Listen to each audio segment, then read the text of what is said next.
ئەمیرخانی برادۆست خانی لەبزێرین. ئەمیرخانی برادۆست کە بە خانی لەبزێرین ناسراوە پێشەوای هۆزی برادۆست بوو، بە تایبەتی لە شەڕی قەڵای دندر وەک پێشەوایەکی کورد بۆی لە شەڕەکەدا گەڕا ناوبانگی وەک سەرکردەیەکی کورد دەکرد.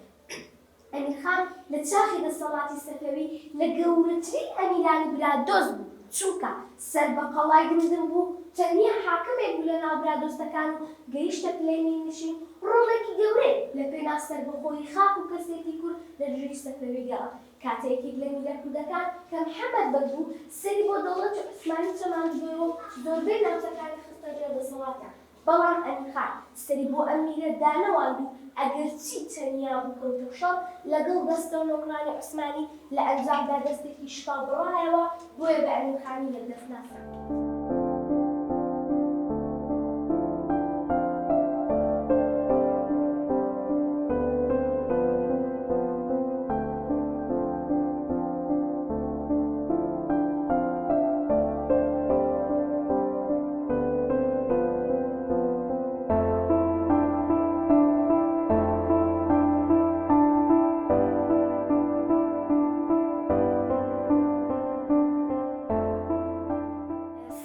من ناوم لێزمەیە، قوتابیم لە قوتابخانەی زیاری. خۆشحاڵ بووم کە قوتابخانەکەمان ئەوڕۆ هەستا بە سمینارێکی ئاوا باش و دڵخۆشکردنی چەندین خەڵک و لە سمینارەکەماندا باسی داستانی قەڵای دمدم و خانی لەبزێڕینمان کرد. هیوادارم کە بە دڵیان بوو بێت و لە ئیشاڵڵا دەبێتە مای شانازی بۆ هەموو کورد و هەموو کەسێک وەکو ئێمە شانازی بە و شوێنەوار و مێژوو ئەو شتانە بکات و شانازیە بۆ گەلی کورد کەوا ئێمە قوتابی باسی چەند شوێنەواری مێژووی و قەڵا و کەسایەتی کوردمان کردووە. سوپاس. لە قوتابخانەی زیاری هاوڕێ بنەڕەتی تێکەڵاو ئەمڕۆ سیمینارێکمان کرد بە یارمەتی مامۆستا ئاریان جەمال.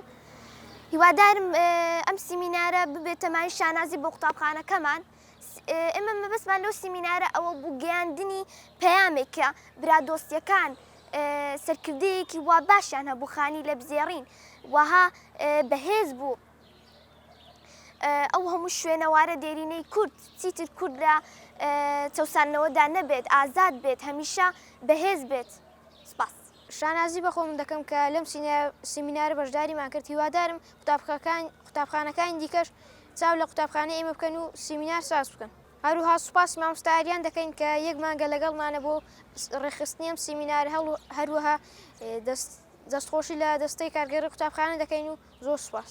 چەندە جوانی چەند قندی داڵی دنکا برنجی، چەندە جوانی چەند قندی داڵی دنکا برنجی، کراسێکی لابەردایە سەوز و سوور و نارنجی، کراسێکی لابەردایە سەوز و سوور و نارنجی، پرچاکەی ڕەنگی جوانە کتا شێخی بەرزنجی، پرچاکەی ڕەنگی جوانە کتا شێخی بەرزنجی، ماچی ئەو گوڵی خۆشترە لە سەمونی بەکوندی،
ئەمڕۆ لە قوتابخانەکەمان هەستایبەتەن چالاکی و شانۆیەک گۆرانی گوتنەوە و سوپاسی مامۆستایەکان دەکەین کە خەڵاتکردنی هێشتا قوتابیان کرد سوپاسیان دەکەین. سڵاوی خواتان لەبێ مناڵە خۆشەویستەکان، من قوتابی مەبەست هاشم. ئەمڕۆ لە قوتابخانەکەماندا چەند شانۆ و گەریەک و هەڵپەڕکەی شتێک ئەنجامدرا. 8 کەس دیارییان پێشکەشکرا. سوپاس بۆ قوتابخانەکەمان لەگەڵ مامۆستایەکە.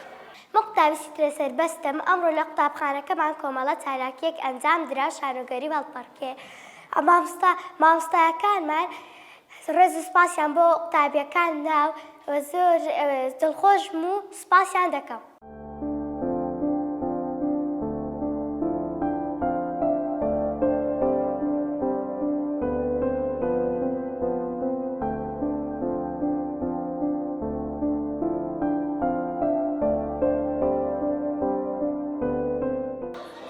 سەرەتا سوپاسی دەستەی کارژێڕی و بەڕێوەبەر و هەموو مامۆستایانی خۆشەویستی قوتابخانەی زیاری هاوڕێی بنەڕەتی تێکەڵاو دەکەم کە ئەمڕۆ هەڵسان بە سازدانی سیمینارێک لەسەر سەرکردەی کورد خانی لەبزێڕین و هەروەها ئەنجامدانی پرۆسەی پێدانی ڕێز و سوپاس بە قوتابیانی سەرکەوتوو بە پلەی نایاب.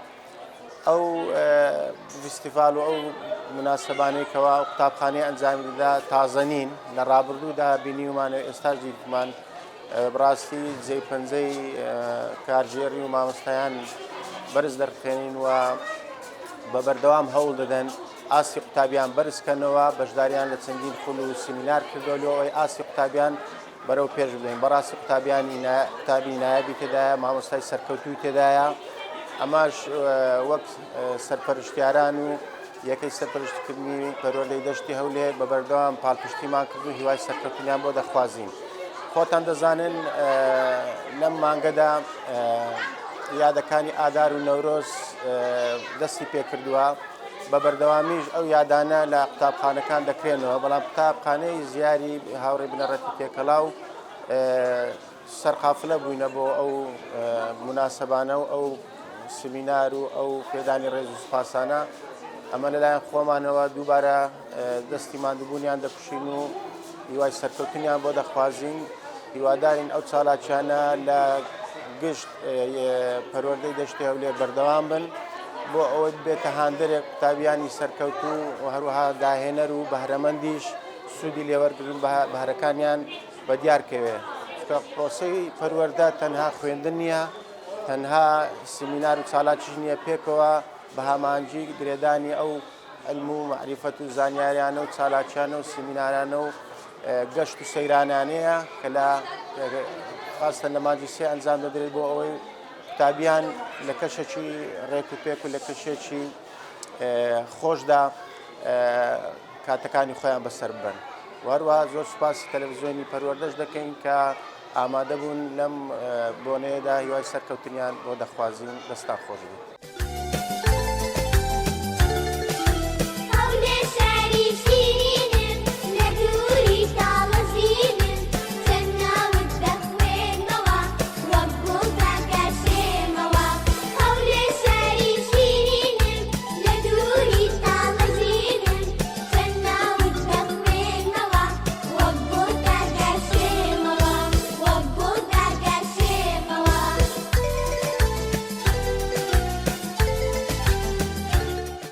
قوتابخانەکەمان قوتابخانەی زیاری هاوڕێ هەڵسا بە چەند چالاکیەک و سیمینارێک لەلایەن مامۆستا ئاریانەوە. چالاکیەکان بریتی بوو لە چەند گۆرانی کە قوتابیەکان گۆرانی و چەند چالاکیەک بوو بە پێشکەش بە میوانان و پێشکەش بە مامۆستایان کرا. دەستخۆشی لە ستافەکەی دەکەین و هیوادارین قوتابخانەکانی تریش ئەم جۆرە چالاکیانە ئەنجام بدەن. هەروەها قوتابخانەکەمان بەیادی ئازار و نەورۆزەوە هەڵسا بە دەستنیشانکردنی ئەو قوتابیانەیە کە نمرەکانیان زۆر باشن نایابن کە هەردەوامێک قوتابخانەکەمان هەردەوامێک 80 قوتابی تا 85 قوتابی نایبی تێدا بوو. ئەوەش جێی شانازی مامۆستا و ئەو کەسانەی کە ماندی بوون لەگەڵ ئەو مناڵانە ئەو پەپولانە دەستخۆشی لە هەموو دایک و باوکان ئەو ستافانە دەکەین. ئەوڕۆ لە قوتابخانەکەمان بە بۆنەی یادەکانی ئادار و نەورۆز هەڵستاین بە ئەنجامدانی سمینارێک لەلایەن قوتابیانی قوتابخانەکەمان لە پۆلی شەشەم و هەروەها خەڵاتکردنی قوتابی ئازبەرزەکان کە لە وەرزی یەکەم ئاستی بەرزیان ئەنجامدا بوو بە هەروەها پێدانی ڕێز و سوپاس بەسەر قوتابیەکانەوە و لەگەڵ سەد سالاچێک لە قوتابخانەکەمان لەلایەن قوتابیانی پۆلی 2 پۆلی 3 پۆلی 4 دەستخۆشی لە قوتابخانەکەمان لە قوتابیان دەکەم هیواداری ئەم یادانە بە بەرز بنرخێنن بۆ هەموو ساڵەکان بۆ ئەوەی قوتابی ئاستی بەرز بێت و سوپاسی کە سوکاری قوتابیان دەکەم کە هانی قوتابیەکانیاندا لە وەرزی یەکەم قوتابیان توانیمان ئەوڕۆ 180 قوتابی ئاسیان بەرزبی لە پلەی نایب هەم پێدانی خەڵات و هەم پێدانی ڕێز و سوپاس بۆ قوتابیەکان دووبارە بەخێر بۆ سەرچاو.